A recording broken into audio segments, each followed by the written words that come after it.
அண்மைச் செய்தி. வங்கக்கடலில் நாளை புதிய காற்றழுத்த தாழ்வு பகுதி உருவாக உள்ளதாக வானிலை மையம் அறிவித்திருக்கிறது.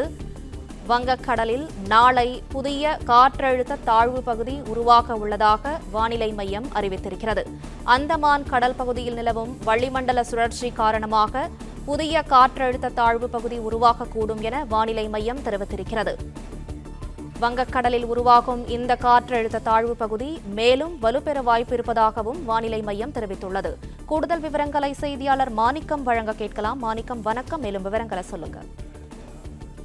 வங்கக்கடல் பகுதிகளில் நாளை தினம் மீண்டும் ஒரு புதிய குறைந்த காற்றழுத்த தாழ்வு பகுதி உருவாவதற்கான வாய்ப்பு இருப்பதாக இந்திய வானிலை ஆய்வு மையம் தகவல் வெளியிட்டிருக்கிறாங்க. இதற்கு முன்பான கணினி மாதிரியான அடிப்படையிலான முன்னறிவிப்பு கொடுக்கப்பட்டதுல அடுத்து வரக்கூடிய 48 மணி நேரத்திலிருந்து 72 மணி நேரத்துக்குள்ளாக ஒரு காற்றழுத்த தாழ்வு மண்டலம் உருவாவதற்கான வாய்ப்பு இருப்பதாக அந்த அறிவிப்புகளில் சொல்லப்பட்டிருந்தது.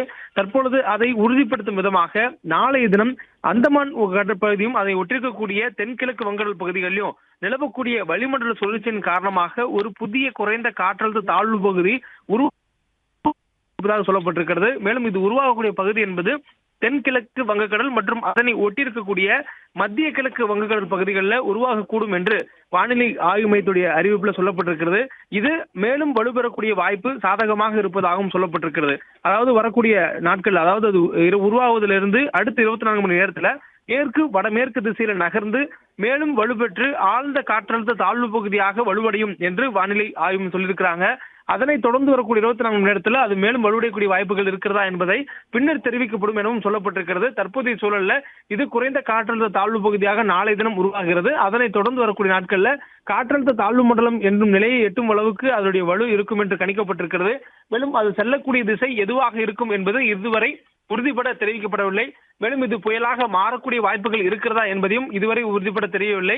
தொடர்ந்து அது உருவானதுக்கு பின்னதாக அதனுடைய நகர்வு, காற்றினுடைய வேகம், அதன் சுழலக்கூடிய தன்மை, இதையெல்லாம் கருத்தில் கொண்டு அது புயலாக வலுப்பெறக்கூடிய காரணிகள் இருக்கிறதா என்பதை ஆராய்ந்து முன்னறிவிப்பு கொடுக்கப்படும் என வானிலை ஆய்வு தெரிவித்திருக்கிறாங்க. தற்போதைய சூழல்ல கணினி மாதிரிகள் அனைத்தும் இது மேற்கு வடமேற்கு திசையில் நகர்வதாக தான் காட்டியிருக்கின்றன. மேலும் அது எந்த பகுதிக்குள்ளாக செல்வதற்கான சாத்தியக்கூறுகள் இருக்கிறது என்பது உருவானதுக்கு பின்னதாக தான் தெரிய வரும் எனவும் வானிலை ஆய்வு மையத்துடைய அறிவிப்புல சொல்லப்பட்டிருக்கிறது. பிளே ஸ்டோர் மற்றும் ஆப் ஸ்டோரில் இருந்து பாலிமர் செயலியை QR கோடு மூலம் பதிவிறக்கம் செய்யுங்கள். செய்திகளை உடனுக்குடன் பெறுங்கள்.